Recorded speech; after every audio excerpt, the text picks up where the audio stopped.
Hello viewers, मैं doctor Shailesh Kumar करके आज हम लोग प्रोस्टेट की अगर प्रॉब्लम से आप सफ़र कर रहे हो तो किन चीज़ों का और किन फूड का आप अवॉइड करना चाहिए, ये हम लोग डिटेल में देखेंगे।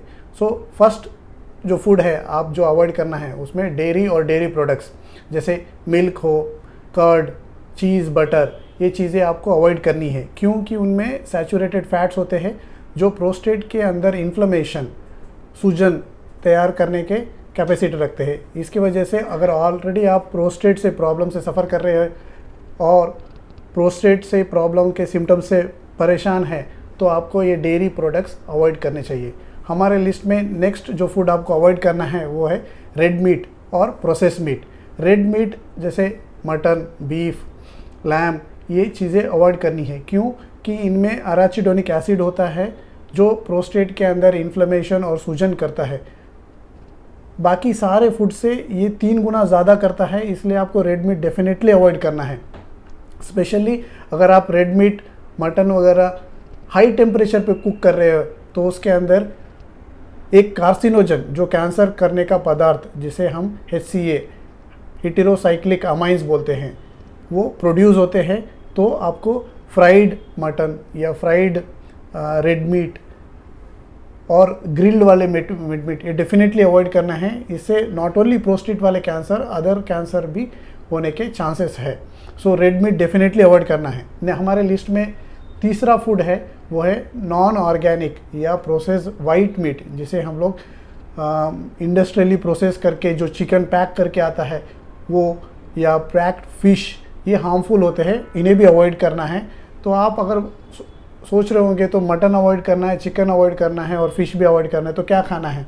तो आपको ऑर्गेनिक स्किनलेस चिकन और फ्रेश फिश खाना है।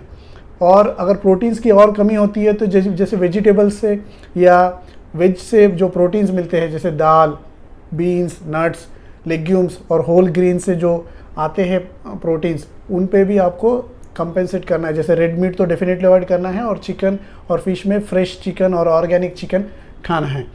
जो अदर फूड है आपको अवॉइड करना है वो एग के अंदर जो एग योक होता है, जो पीला वाला होता है, उसमें हाई कॉन्सेंट्रेशन ऑफ अराचिडोनिक एसिड होता है जो प्रोस्टेट के अंदर सूजन पैदा करता है, जिसके वजह से आपके प्रोस्टेट के सिम्टम्स बढ़ने के चांसेस है। Next food in our list जो आपको अवॉइड करना है वो है शुगर वाले फूड्स या आर्टिफिशियल स्वीटनर्स, जो मीठे पदार्थ स्वीट होते हैं, जिसकी वजह से आपके ब्लड शुगर लेवल्स बढ़ने के चांसेस होते हैं।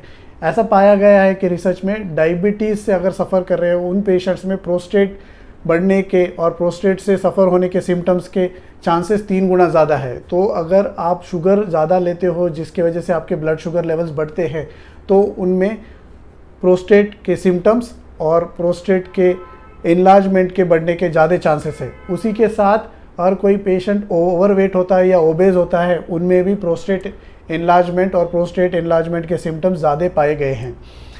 इसके साथ आपको अदर फूड जो अवॉइड करना है वो है साल्ट वाले फूड, जो सॉल्टी फूड होते हैं, जैसे कि साल्ट टेबल स्पून। अब कुछ लोग ज़्यादा डाल लेते हैं फूड में, घर में भी आदत होती है कि ज़्यादा नमक यूज़ करते हैं टेबल स्पून। इसके अंदर क्या होता है कि सोडियम जो कंटेंट होता है साल्ट के अंदर वो ज़्यादा होने की वजह से आपका ब्लड प्रेशर बढ़ने के चांसेस है और साथ ही साथ यूरिन के फॉर्मेशन, किडनी से यूरिन तैयार होने का जो भी ज़्यादा खतरा रहता है। तो आप ऑलरेडी जो प्रोस्टेट से परेशान, सिम्टम से परेशान लोग हैं उनसे आप पूछना, जब अगर बार बार यूरिन आती है तो उनको कितनी तकलीफ़ होती है, क्योंकि वो लोग यूरिन होल्ड नहीं कर सकते हैं। वॉशरूम तक जाने तक यूरिन ड्रॉप निकल जाता है, या फिर वो यूरिन करने के बाद थोड़ा यूरिन होता है फिर बाद में रुक जाता है। तो ये सारे सिम्टम्स से फॉर्म होता है। अगर यूरिन अगर बार बार तैयार हो रहा है आपके कोई फूड से तो वो आपके लिए सिम्टम्स वर्सन कर सकता है और से आपकी परेशानी बढ़ सकती है। साथ ही में स्पाइसी फूड जो ज़्यादा तीखा वगैरह खाते हैं तो उनमें भी अवॉइड करना चाहिए, क्योंकि तीखा खाने से एसिडिटी बढ़ती है, बॉडी के अंदर इन्फ्लेमेशन, सूजन तैयार होती है, साथ ही में प्रोस्टेट में भी सूजन तैयार हो सकती है।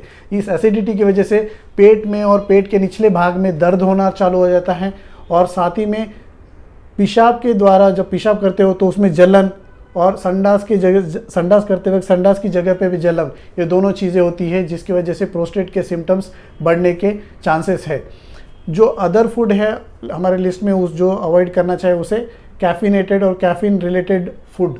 कैफीन मतलब जैसे टी, कॉफ़ी, सोडा या कार्बोनेट सॉफ्ट ड्रिंक्स जैसे कोक या पेप्सी, ये सारी चीज़ें अवॉइड करनी है। क्योंकि इनमें डायूरेटिक प्रॉपर्टीज़ होती है। डायूरेटिक मीन्स यूरिन से ज़्यादा तरह किडनी से ज़्यादा यूरिन तैयार करने की क्षमता, और ज़्यादा यूरिन बोले तो अभी हम लोगों ने देखा कि और आपके प्रोस्टेट से अगर आप प्रॉब्लम सफ़र करें तो आपके सिम्टम्स बढ़ जाएंगे। अदर जो है फूड आपको अवॉइड करना है वो है अल्कोहल और बीयर। ये भी सेम कॉफ़ी जैसे डायूरेटिक प्रॉपर्टी रखता है और साथ ही में इन्फ्लेमेशन करता है, तो इससे आपको डबल खतरा है, जिसकी वजह से आपका तो एक तो यूरिन ज़्यादा तैयार होता है, जिसकी वजह से आपको यूरिन के प्रॉब्लम जो सिम्टम्स बढ़ जाते हैं। साथ ही प्रोस्टेट के अंदर सूजन भी होती है, जिसकी वजह से आपका जो यूरिन जाने का पाइप और नैरो हो जाता है। सो डबल इफेक्ट होता है अल्कोहल और बीयर से। सो ये आपको डेफिनेटली अवॉइड करनी है। और एक जो लास्ट फूड है आपको अवॉइड करना है वो है पैक्ड फूड और प्रोसेस फूड। जो चीज़ें फ्राइड फूड या फास्ट फूड जो स्टोर होके आती है उनके अंदर ज़्यादातर केमिकल्स और प्रिजर्वेटिव्स और एडिटिव्स यूज़ करते हैं, जिसकी वजह से बॉडी में इन्फ्लेमेशन और प्रोस्टेट में इन्फ्लेमेशन होकर प्रोस्टेट के सिम्टम्स और प्रोस्टेट का सूजन बढ़ने का खतरा होता है। आपको अगर इस वीडियो के बारे में और कुछ डाउट है या आपको कोई क्वेश्चंस है, प्लीज़ आप कमेंट बॉक्स में लिखिए। मैं हर एक कमेंट पढ़ने की कोशिश करूंगा और उसे हमारे नेक्स्ट वीडियो में आंसर करने की कोशिश करूंगा। I hope you like the video. Thank you.